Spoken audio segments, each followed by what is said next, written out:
Walang feeds na halo mga ka-farming. Puno ng saging lang yan. Puno ng saging na may molasses at konting asin. Yan o. Tingnan niyo naman resulta mga ka-farming o. Kahit ilayo natin yan. Kukuha na natin ng malayo o.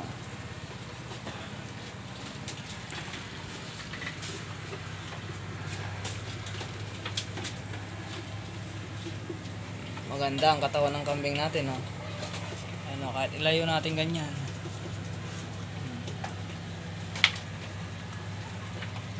Puno ng saging lang yan at molasses mga ka-farming. Kaya ano pa hinihintay nyo?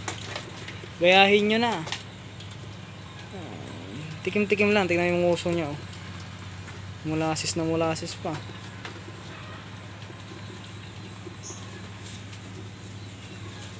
So yun lang mga ka-farming. Molasses at puno ng saging lang yan mga ka-farming. Sikreto para manatiling mataba ang ating alaga. Ano ang sikreto para manatiling mataba ang ating alaga? Molasses at saging lang yan. Puno ng saging. Ayan o.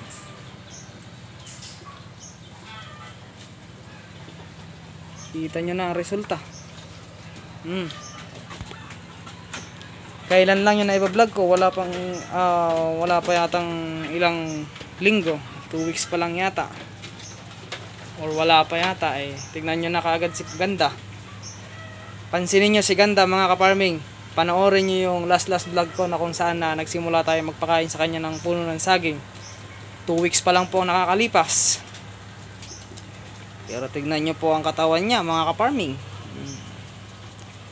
Organic na pamurga ang puno ng saging. At parang feeds na rin yan mga ka-farming. Ayan o. Matataba. Tignan nyo. Sinisimot pa. Konti-konti lang ang lagay natin para tayo ay hindi masayangan. Pwede nyong gayahin mga ka-farming. Puno ng saging at molasses. Yan lang mga ka-farming. Pasilip lang. Ito po ang aking simpleng ginagawa. Basic na basic. Pwedeng gayahin. Hindi na tayo gagastos ng feeds. Pero maggagamit din tayo ng feeds. Pero hindi pa ngayon. Sa summer na. Pero kung marami tayong saging na pwedeng ipakain, saging na lang. Huwag na tayong mag-feeds. Pwede tayong mag-feeds, ilagay natin sa tubig. Yun lang mga ka-farming. Tignan nyo si Ganda oh. Ang bilis ng resulta kay Ganda. Diba?